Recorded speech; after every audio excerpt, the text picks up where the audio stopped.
गोची, बेला और नीला भूत, 8वीं किस्त। सुनहरे बालों वाला बच्चा बोला, गोची भाई, इससे पहले हमने आपको कभी यहाँ नहीं देखा। गोची ने बताया, वो दरअसल दूसरी जगह से ताल्लुक़ रखते हैं और पहली बार यहाँ आए हैं। बेला और गोची तीनों बच्चों के साथ आगे की जानिब चल पड़े। ये जगह भी बेआबाद और सुनसान थी। इस जगह मिट्टी के ऊंचे नीचे टीले थे, जिन पर लगे कुछ दरख्त बिल्कुल टन-मन और बहुत पुराने थे, जैसे वो अंदर से बिल्कुल खोखले हो चुके हों और फिर कभी सब्ज़ ना हो सकेंगे। इन मिट्टी के टीलों में गोल गोल और छोटे छोटे सुराख थे। कोची ने शरारत से एक सुराख में हाथ डाला और फिर अचानक इन सुराखों में से बहुत से परिंदे और चिड़ियाँ निकलीं और फुर से गौल की शक्ल में उड़ गईं। बच्चों ने गोची और बेला को बताया कि ये परिंदे इन मिट्टी के टीलों में अपनी चोंचों से सुराख कर करके अपनी रहने की जगह बना लेते हैं।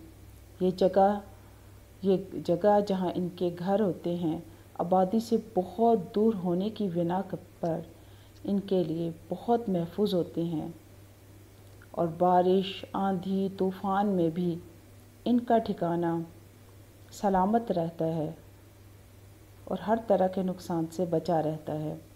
तमाम दोस्त बातें करते करते आराम की गर्ज से एक घने पेड़ के नीचे बैठ गए कि दरख्त बहुत ज़्यादा घना था और इसका साया इतना वसी था कि 20 इंसान यहाँ आराम से बैठ सकते थे। ठंडी ठंडी हवा ने सबका मिजाज खुशगवार कर दिया।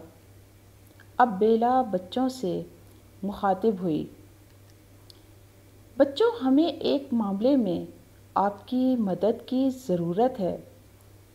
क्या आप हमें इस पहाड़ तक ले जा सकते हैं जो 2 हिस्सों में बराबर तकसीम हो चुका है और उसके दरमियान कोई खूबसूरत पहाड़ी झरना भी है, जहाँ के शफ़ाफ पानी में सुनहरी मछलियाँ पानी के साथ ऊपर से नीचे आती जाती रहती हैं।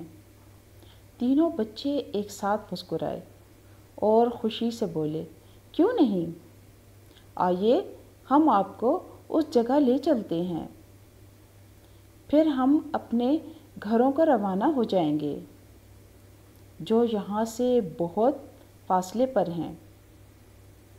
कुछ देर आराम करने के बाद गोची और बेला इन तीनों बच्चों की रहनुमाई में एक बार फिर पैदल सफ़र करने लगे।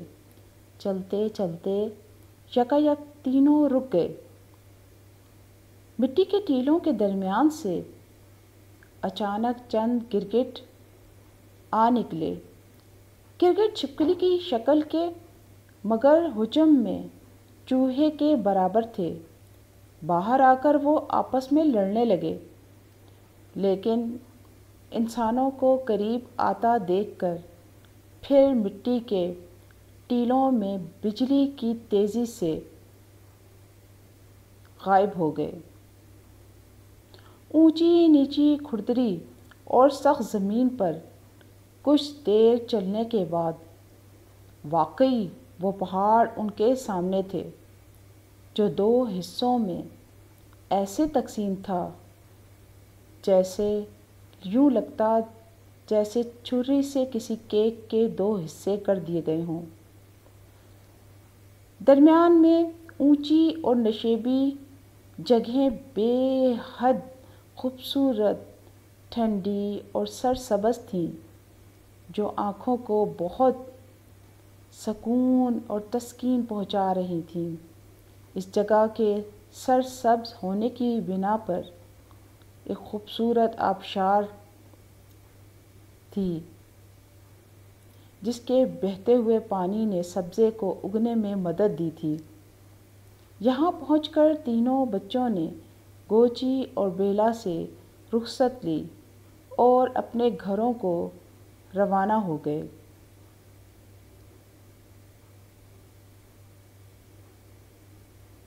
8ویں قسط یہیں تک۔